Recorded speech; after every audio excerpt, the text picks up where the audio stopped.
Okay, so today I'm going to talk a little bit about Starling's forces and Starling's hypothesis. So, exchange through microcirculation. What is microcirculation? Microcirculation is the circulation through the small vessels of the body, which are arterioles, meta-arterioles, capillaries, and venules. Okay, so blood flows through these micro vessels, and during their flow through the capillaries, all the exchange of nutrients, gases, waste products takes place. So, substances exchanged through microcirculation include glucose, amino acids, oxygen, carbon dioxide, then waste products like urea, creatinine, large protein molecules like bile acids, then WBC fluids, electrolytes, etc. Everything occurs through the exchange vessels, which are capillaries. Now, there are some mechanisms of exchange. The mechanisms are exchange through diffusion, exchange through filtration, and exchange by other means like transcytosis, diapetesis, solvent drag, vesicular transport. Okay, so today we are going to talk about exchange through filtration. Okay, just a little bit. Exchange through diffusion is governed by the Fick's principle. This is outside the purview of this class. Fick's principle basically states that Q is equal to A by T, that is area by thickness, into diffusion coefficient into delta C, and the diffusion coefficient is equal to solubility by root over molecular weight. Okay, so let's go on to exchange through filtration. Filtration is basically the transfer of fluids. It is a process by which transfer of fluids occurs. Okay, so tissue fluid is formed by filtration from blood at the arterial end, and tissue fluid is absorbed into blood at the venular end.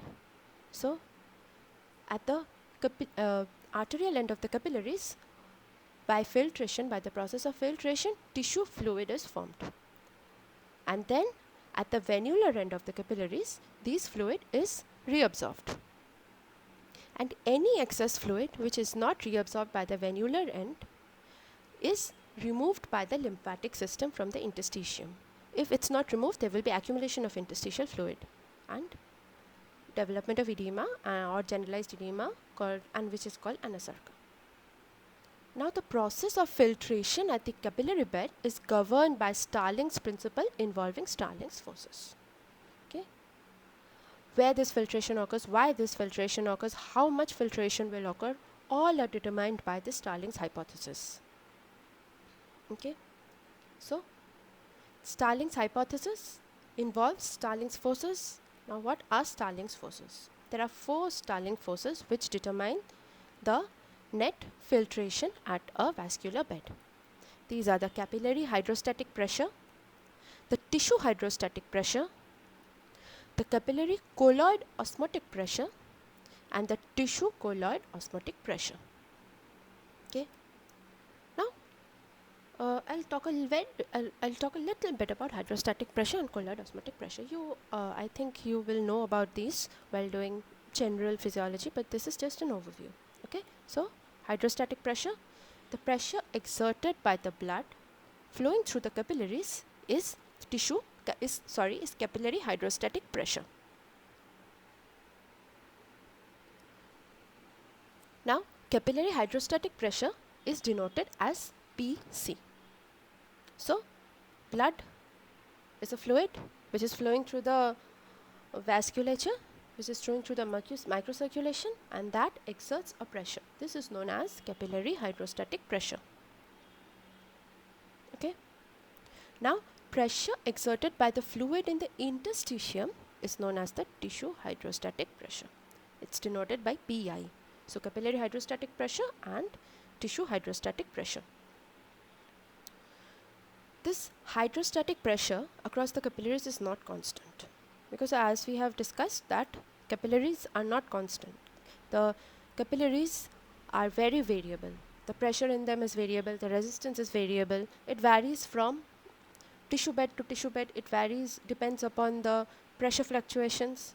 Okay, so this hydrostatic pressure varies from the arterial end to the venous end. It also varies from tissue to tissue. Now this hydrostatic pressure depends upon two factors, that is the pressure and resistance. So it depends upon the arterial pressure and the venous pressure. These are different. Arterial pressure is basically mean arterial pressure, MAP.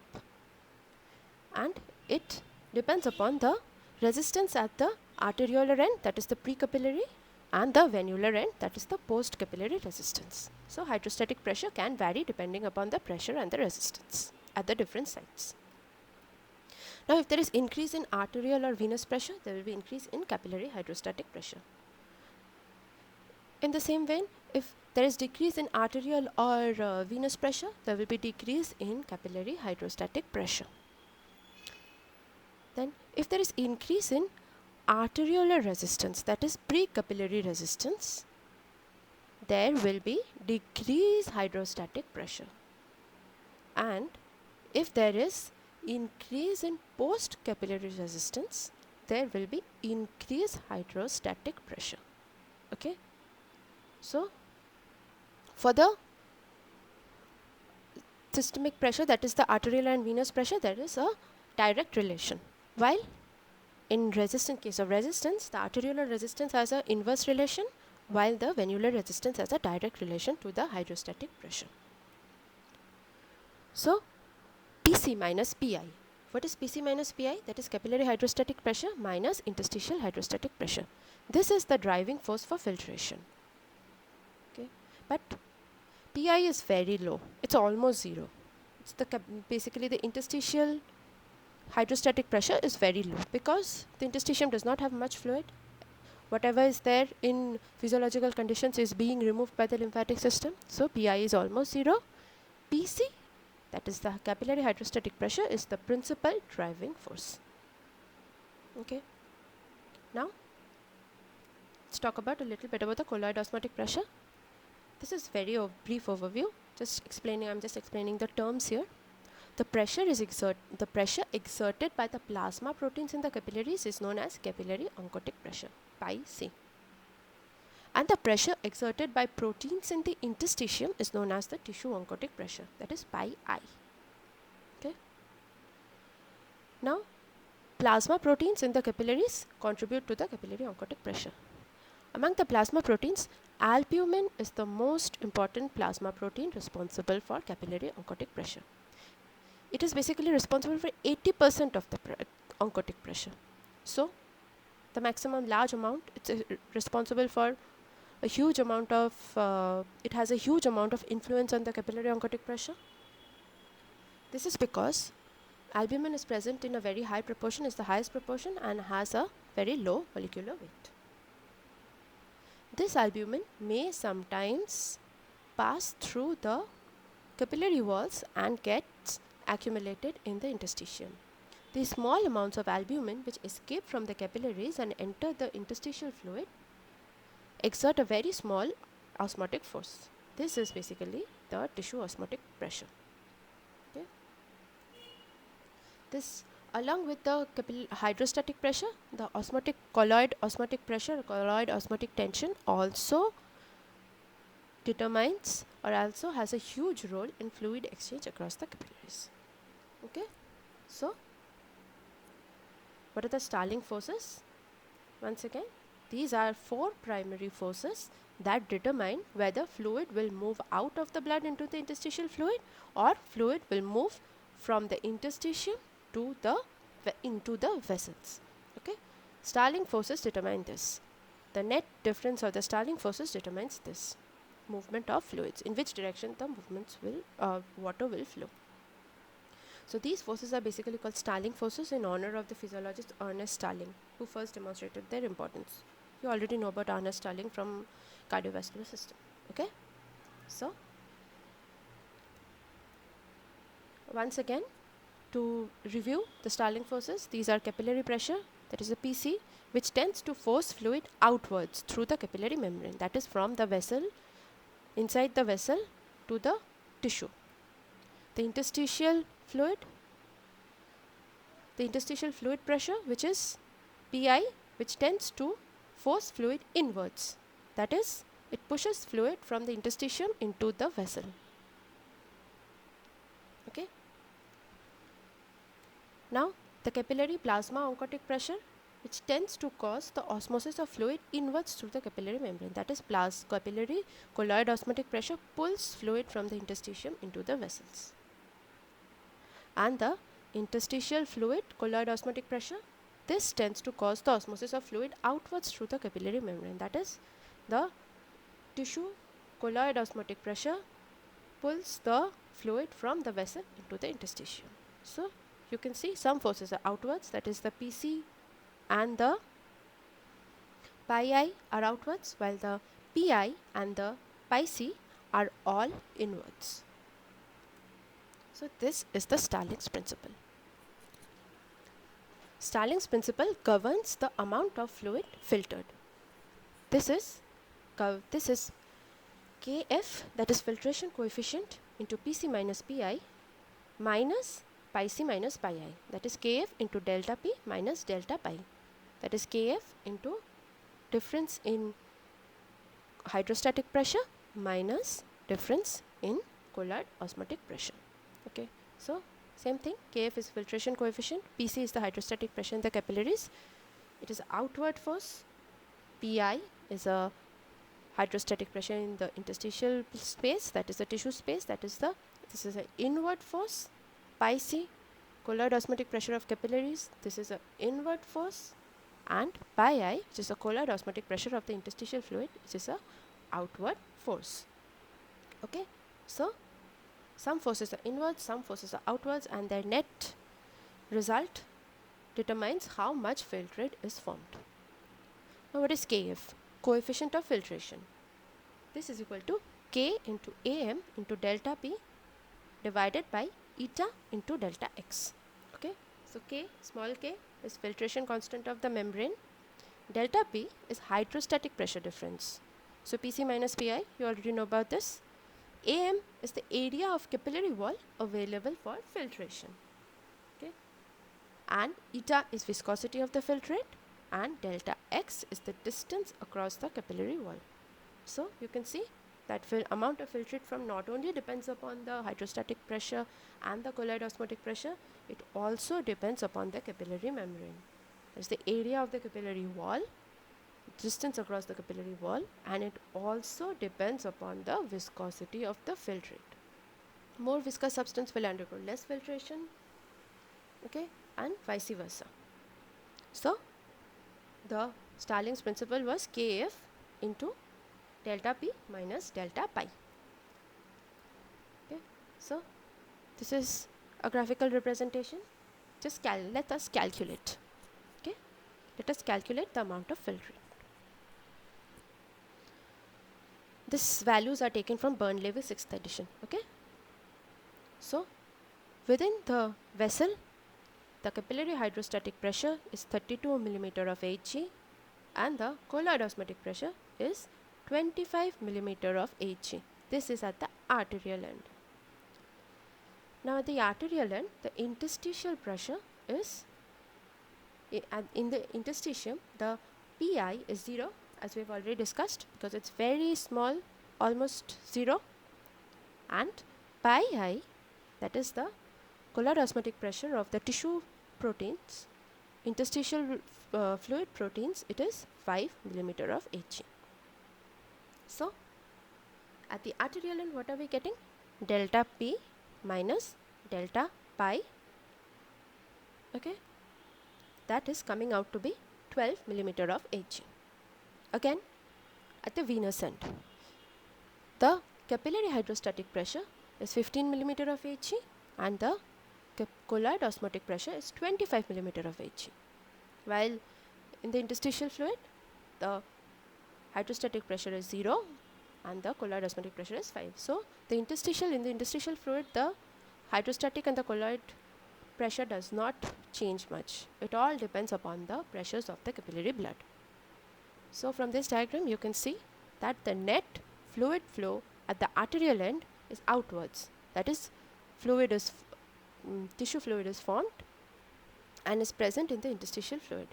And at the venous end, it is directed inwards. So all the tissue fluid formed is absorbed. The part which is not absorbed is removed by the lymphatic system. So see, the net force at the arterial end is delta P minus delta pi is equal to 32 minus 0 minus 25 minus 5. It's coming out to be 12 millimeter of HE. This is a outward force pushing the fluid into the interstitium. So tissue fluid is formed. At the venous end, what is happening? The net force is delta P minus delta pi. It is 15 minus 0 minus 25 minus 5. It's coming out to be minus 5 millimeter of HE. This is an inward force pushing the fluid into the interstitium. As you can see from this calculation, that all the fluid which is formed at the arterial end is not reabsorbed at the venous end.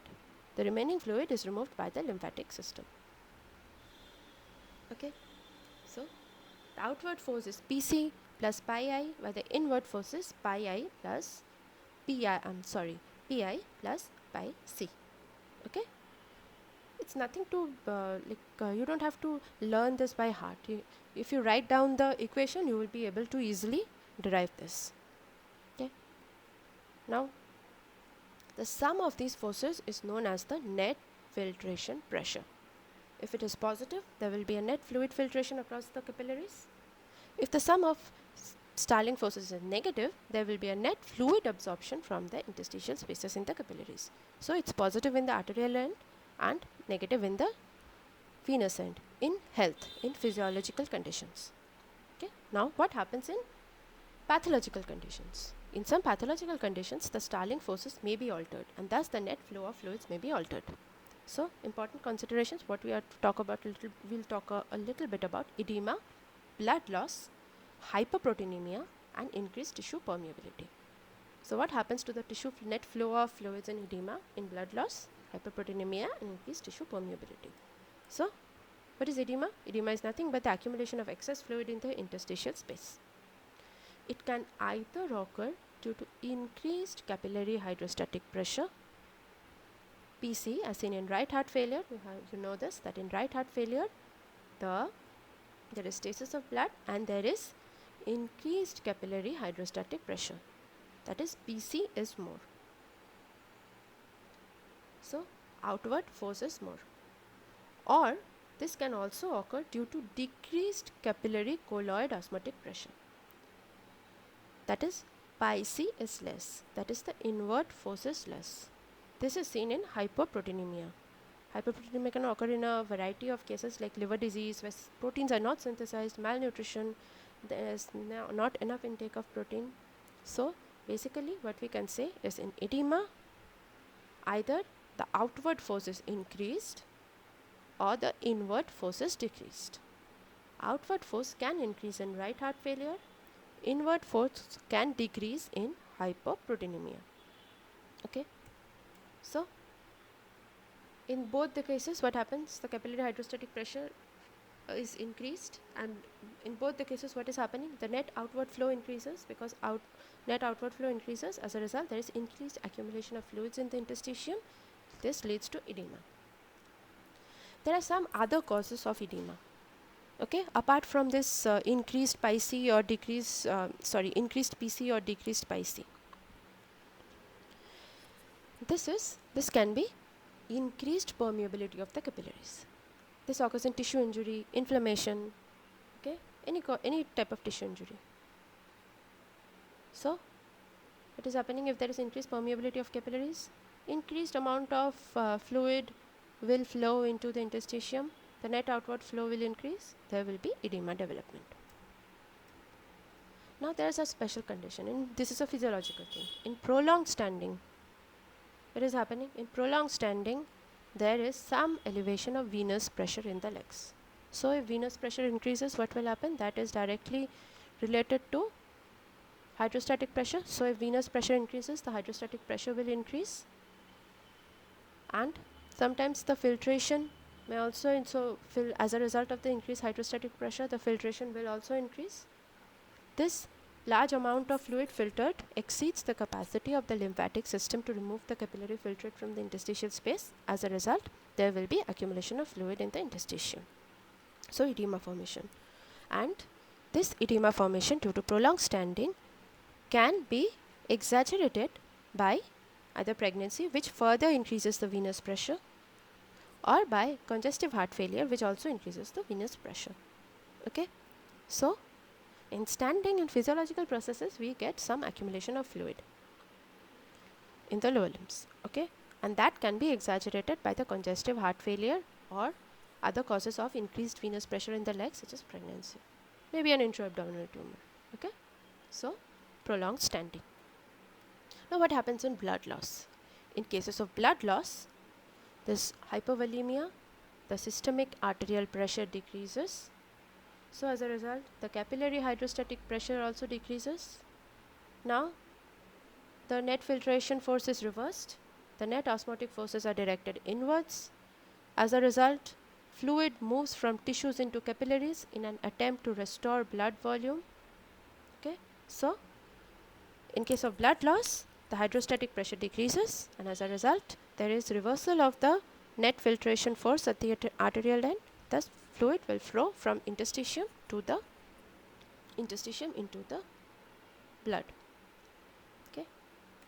Now, what happens in case of changes in plasma protein? The concentration of plasma protein may also change in different pathological states. So, if the plasma protein changes, the osmotic force will also change. The movement of fluid across the capillary membrane will also change. Now, plasma protein can decrease or increase. Okay, when can it increase? In case of dehydration, if the fluid is lost, the proportion of plasma protein will increase, like prolonged sweating, vomiting, diarrhea. There is dehydration, and plasma protein concentration will increase. As a result, due to increased due to increased capillary osmotic pressure, more water is pulled, more fluids are pulled by the blood from the interstitium into the blood. So, water moves by osmotic force from the tissue to the vascular compartment. Main aim, even in case of blood loss, even in case of dehydration, the main aim is to restore the blood volume. This is done by pulling water from the interstitium. Now, if plasma protein concentration is reduced, this can occur in many cases, like for example renal disease, nephrotic syndrome, where the proteins are lost in urine, or in case of hepatic dysfunction, where proteins are not synthesized properly. Here what is happening? The blood is not being able to pull the requisite amount of fluid, so the fluid is getting accumulated in the interstitium, it's not being pulled into the blood, so edema can occur. This is due to increased movements of fluids from the vascular space into the tissue compartment.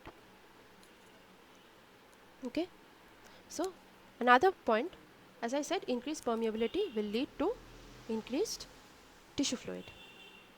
Now, proteins cannot cross the capillary membrane, so this maintains the plasma colloidal osmotic tension. Now, if the capillary membrane is damaged, proteins will move into the interstitium and all the balance will be disturbed. So, when capillary injury is extensive, as in severe burns, intravascular fluid and plasma proteins leak into the interstitial space in the damaged tissues. So, over and above the Starling's forces, what was happening due to leaky tissues, leaky capillaries, everything goes into the interstitial space. The proteins that escape from the lumen increases the oncotic pressure of the interstitial fluid, and thus fluid moves from the vessel into the tissues. This greater osmotic pressure outside the capillaries lead to additional fluid loss and possibly to severe dehydration of the patient. Okay, so capillary injury, extensive capillary injury, as in case of severe burns, dehydration is a very important point to consider. Many patients die due to dehydration because of this, because all the proteins leak into the interstitium and pull all the capillary fluids, pull all the fluid from the blood into the interstitium. So there is edema and dehydration. Okay, so this was all about Starling's forces. So we learned Starling forces and Starling hypothesis governs the movement of fluids across the microcirculation, that is basically across the capillaries, and what happens if any of the forces are disturbed. Okay, main thing is we get edema, and we can also conversely, due to differences, we can also get changes in intervascular volume.